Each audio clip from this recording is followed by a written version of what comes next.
yaitu golden rule itu adalah apa sih? Jangan lakukan apa yang kamu tidak ingin orang lain lakukan padamu. Kemudian itu versi yang pasifnya, sedangkan versi yang aktifnya adalah lakukan apa yang kamu ingin orang lain lakukan padamu.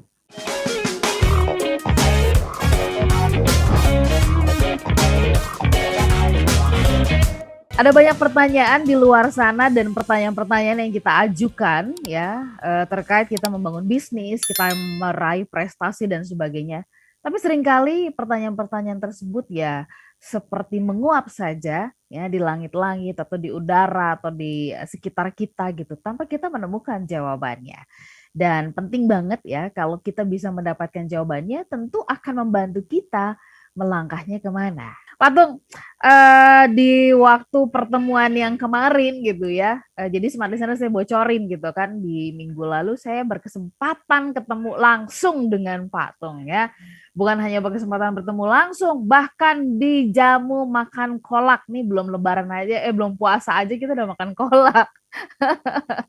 Ada satu kalimat yang menarik sekali, Pak Tung menyebutnya sebagai the golden rules. Nah, saya awali ini dulu deh ya. Ini menarik banget untuk kita bisa paham ya tentang the golden rule itu sangat berpengaruh kepada bisnis, kepada profesi, kepada karir yang kita bangun. Pak Tung boleh dong dibagikan kepada Smart Listener gitu ya, kepada kita semuanya. What is that? The golden rule. Silakan, Pak Tung. Oke, teman-teman, ini sangat-sangat penting begitu ya. Golden rule itu apa sih? Golden rule itu adalah satu aturan yang sebetulnya diajarkan dari begitu banyaknya agama. Semua agama ada kok, dari agama Islam ada, di HR Muslim ada, di Kristen juga ada, di Matius, di Buddha, di Konghucu, di hukum Taurat, di Hindu, semuanya ada. Yaitu golden rule itu adalah apa sih? Jangan lakukan apa yang kamu tidak ingin orang lain lakukan padamu. Kemudian, itu versi yang pasifnya. Sedangkan versi yang aktifnya adalah lakukan apa yang kamu ingin orang lain lakukan padamu. Jadi, kalau Anda tidak ingin dihina, jangan menghina, misalnya begitu ya. Anda ingin kalau misalnya orang itu baik dengan Anda, ya Anda baik dengan orang lain. Terus kemudian tentu saja di sini masih ada satu patokan, yaitu yang namanya tidak boleh melanggar undang-undang, tidak boleh melanggar hukum, kemudian tidak boleh melanggar ketertiban umum, tidak boleh melanggar kesusilaan. Jadi misalnya kayak yang saya sering sampaikan, aturan ini begitu indahnya, tapi tidak boleh dipaksakan kalau misalnya kita beda istilahnya komunitas, beda apa, tapi kan hukum. Contohnya begini, ada orang judi, dan karena dia penjudi, ya dia tuh selalu memenuhi. Kalau saya kalah, ya pasti saya penuhin lah. Itu tradisi di dirinya dia, di keluarganya dia, di komunitasnya dia. Kalau judi kalah, ya pasti akan membayar. Nah, kemudian dia satu hari taruhan sama temennya, yaitu kalau kalah akan lari telanjang keliling kota. Nah, ini kan satu, judi itu sudah melanggar hukum. Betul. Lari telanjang melanggar ketertiban umum, melanggar kesusilaan. Nah, walaupun Anda akan menjalankan, tentu saja itu tidak diperkenankan karena melanggar hukum setempat kan itu ya. Jadi undang-undang dan melanggar ketertiban kesusilaan. Demikian juga misalnya di tempat keluarga ataupun di tradisi di tempat Anda, di komunitas Anda, itu kalau orang istilahnya bohong, tebas kepala misalnya gitu ya.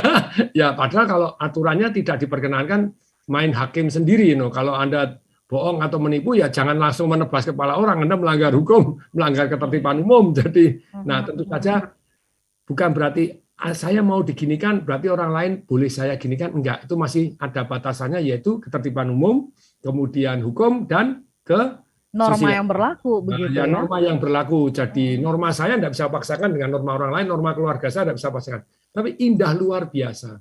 Jadi begitu jarangnya kalau boleh diomong orang bisa sempurna melakukan golden rule. Maksudnya begitu jarangnya itu apakah seorang tulis ini yang paham ini, apakah orang yang sudah beragama dan sudah diajarin ilmu ini tetap saja dia bisa melakukan satu yang namanya golden rule forever, enggak. Saya sendiri juga kadang lupa maunya menangnya sendiri karena itu adalah manusiawi sekali begitu ya. Oke, baik. Itu berkaitan dengan the golden rule. Ini berlaku nggak sih sedikit Pak Tung, kita masih punya waktu sebelum kita jeda. Ya, Berlaku nggak sih kalau kita membangun ini atau kita praktekkan ini dalam berbisnis? Karena kalau dalam berbisnis ya orang seringkali mengatakan fokusnya adalah kita meraih profit begitu Pak Tung. Ya, jadi profit tentu saja, tapi kembali lagi kan begini. Kalau Anda membuat profit dan kemudian orang yang membeli barang Anda ternyata tidak mendapatkan manfaat, apakah Anda kepingin seperti itu? Jadi enggak toh, kita sejauh mata memandang kita juga harus bawa manfaat. Manfaat, ya. Jadi sekali lagi saya bilang sejauh mata memandang, telinga mendengar, hati merasakan, pikiran menganalisa, pikiran berhitung, kita membawa manfaat untuk orang lain. Bahkan seringkali saya bilang bahwa kalau kita itu yakin, tentu saja kita yakin itu 80%, karena yakin 100% itu seringkali halusinasi. Ya. Masuk event di bidang agama pun kalau kita yakin 100% seringkali halusinasi. Lu kok bisa Pak Tung, agama kan begini. Tuh perhatikan, satu agama, satu ayat, ternyata tafsirnya bisa berbeda loh. Lu tidak boleh sembarangan orang nafsirkan. Ya, ada ahli tafsir aja bisa berbeda. Betul. Jadi sama-sama ahli tafsir, ya ternyata tafsir itu tidak boleh, kok harus sesuai dengan konteksnya, sesuai dengan sejarahnya, sesuai dengan istilahnya sesama dari ayat, diartikan dengan ayat, tidak boleh dipotong ayat itu saja karena ada ayat sebelum, ayat sesudahnya, ada dari istilahnya betul-betul arti harafiahnya, arti yang terselubungnya. Nah, tapi kembali lagi, jadi kita saking yakinnya terhadap satu tafsiran, kita tidak terbuka dengan ahli tafsir yang lain. Nah, itu kan seringkali kita mendadak jadi halusinasi gitu ya. Ketidakterbukaan manusia itu, kita manusia punya keterbatasan dalam meyakini sesuatu hal. Nah, misalnya gini, di dalam bisnis pun juga sama. Kita yakin ini bermanfaat 80%, tapi kita harus mau mendapatkan feedback. Contohnya misalnya, apakah semua McDonald, yang seringkali saya beri contoh McDonald karena begitu terkenalnya, harusnya sponsor ya McDonald ini. McDonald, misalnya apakah orang buka franchise-nya McDonald 100% sudah pasti 100%, iya betul. Enggak. Ternyata statistik itu 94%, 6% tetap tutup loh. Sekelas McDonald. Dan pertanyaannya sekarang begini. Even jadi McDonald pun bisa tutup, pertanyaannya apakah dia sejauh mata memandang dia ingin merugikan orang yang beli franchise-nya dia? Enggak. Ya. Tapi kalau jadi kita harus bisa istilahnya, tapi kalau misalnya yang tutup banyak, misalnya 100% beli franchise Anda tutup, dan Anda untungnya hanya jualan franchise, tapi nggak memberikan manfaat si pemilik usahanya. Ya. Baik. Oh sorry nih, langsung lagi semangat ini, karena mengikuti lagi tren kemarin, begitu lagi tren baru aja ini yang tentang robot forex. Ya itu dia.